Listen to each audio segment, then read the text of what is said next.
right, so what is in the kit? First thing we're gonna go through is cleanliness. At the shelter, we use a product called Rescue to clean our cages with. We use it for both cats and dogs. We use it in the medical department. Rescue is awesome because it's peroxide based, and it is amazing because it will not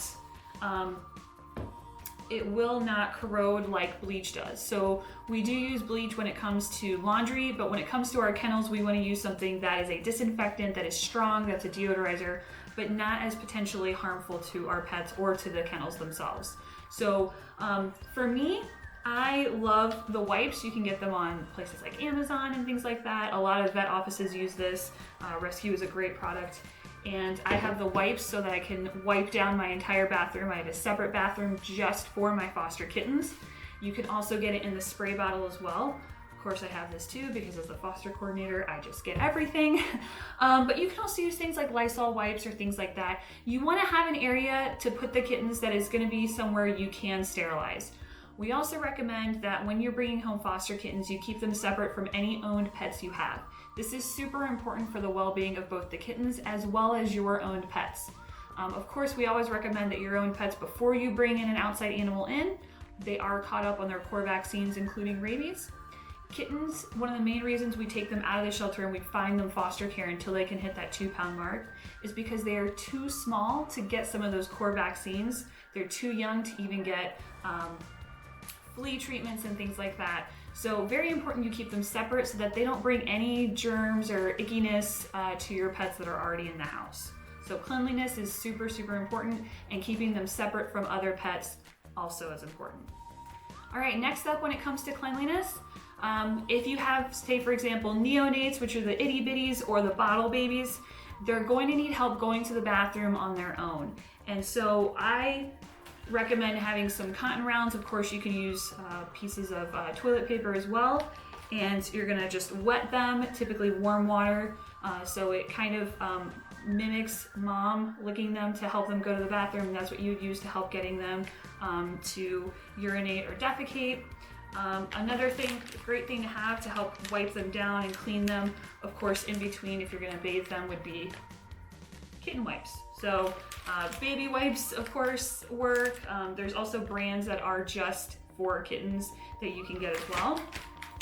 Another thing I have in here as far as cleanliness that I highly recommend every kitten foster kit have is Dawn dish soap. So I have just a little bottle that I always keep filled in my kit here. And the reason that Dawn soap is so great to use for kittens is number one, it's safe, it's gentle, and number two, it's great to use for kittens that are too young to have any flea medication put on them.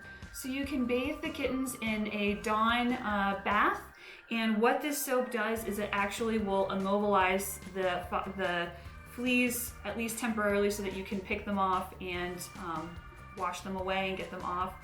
Again, most kittens that are under that 2-pound mark are too tiny to have flea medication put on. So having some Dawn dish soap around to be able to remove as many fleas as you can get off of them, clean them, make them feel better, less itchy, and more comfortable, especially to make sure you're preventing having fleas spread in your home. Dawn dish soap is great to have for that. All right, next up when it comes to cleanliness, toothbrushes. These are toothbrushes that are not used on us. You actually will use these because it mimics, for kittens, it mimics mom's tongue, and you can use this especially after a bath, brush the kittens. It also helps to get extra like grossness depending on if they haven't bathed in a while and they're too young to help clean themselves yet. This is a great way. It calms them down. So we use toothbrushes quite a bit, and you can get these, you know, at a grocery store, dollar store, things like that. And they work wonders on the kittens. All right, last up when it comes to cleanliness, puppy pads. Yes, they're for puppies, but they're great to use for kittens as well, especially kittens that are at that either the bottle baby into being weaned. Maybe they're still learning how to use the litter box, and maybe they won't always get to the litter box, or maybe they haven't really figured it out yet. So just for easy cleanup for you, in my bathroom, I line the shower that they stay in, and I line them with this. It's a lot easier to help just clean up from a cleanliness standpoint to have puppy pads around. So always great to have in your kit. All right, so next up we're gonna talk about feeding.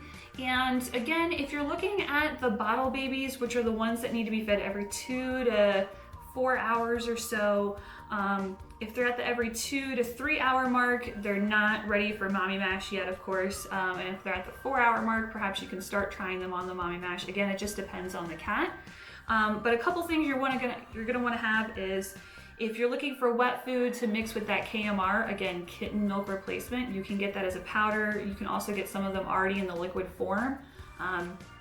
And you're gonna mix it with the canned wet food. We recommend that you get the actual kitten wet food. So not the adult, you're gonna want the kitten, because this is higher in nutrition content, higher in fat and things like that to really help put that weight on and get that kitten healthy. So you're gonna wanna make sure you look for specifically kitten canned wet food for that. You're not gonna wanna put your kittens, especially depending on their age and whatnot, you're not gonna wanna put them on dry food because they're still learning how to eat, they're learning how to digest, and going straight from milk to solid food will cause dietary issues, digestion issues, and then you're gonna be back at the vet very, very quickly. So we recommend you going from the KMR to mommy mash, and then as they get older, typically when they're at that adoption age, once they're sterilized, we'll move them to solid food at that point.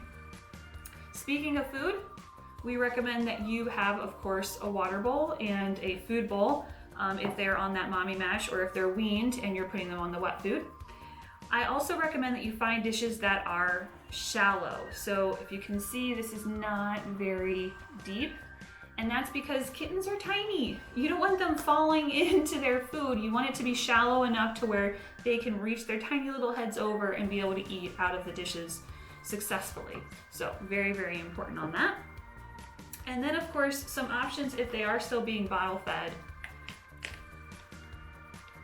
the bottles. So these are cool little nursing kits. You can get them online, you can get them at pet stores, but it comes with the bottle, it comes with the bottle cleaner, and of course, different nipple options as well.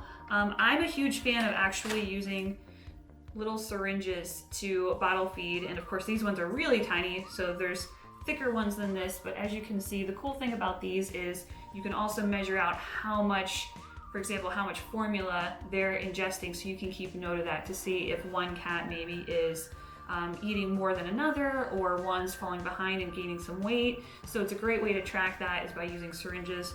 Of course, you can measure when you use them in the bottle as well, but for me, I just find that this is a lot easier. I can also control how much they're eating so that they don't ingest too much, or that they're eating slow enough. So very, very cool to have these on hand if you can as well.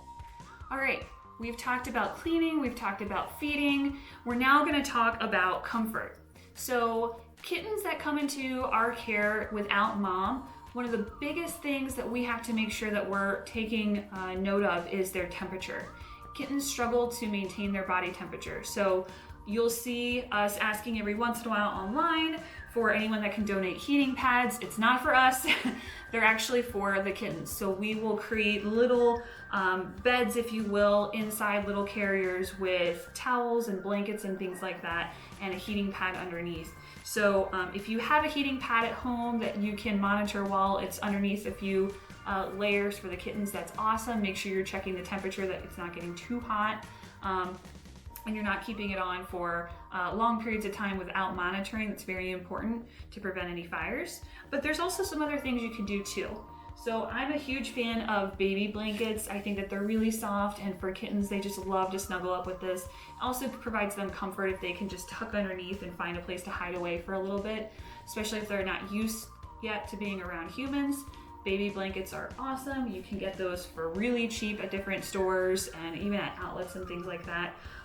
Another thing, if you don't have a heating pad, you can always get creative. There's a ton of different YouTube tutorials online to make these, but I have these handy dandy rice socks. So these are socks that are actually sewed, as you can see. They are sewed shut, and inside is rice. So you can pop these in the microwave for a little bit, heat them up. They'll retain the heat for quite a while. And again, you can pop these over some blankets and put them in the area for the foster kittens to cuddle up to and provide that warmth. we must maintain that body temperature for them in order for them to be safe and healthy. So making sure that they stay warm is super, super important.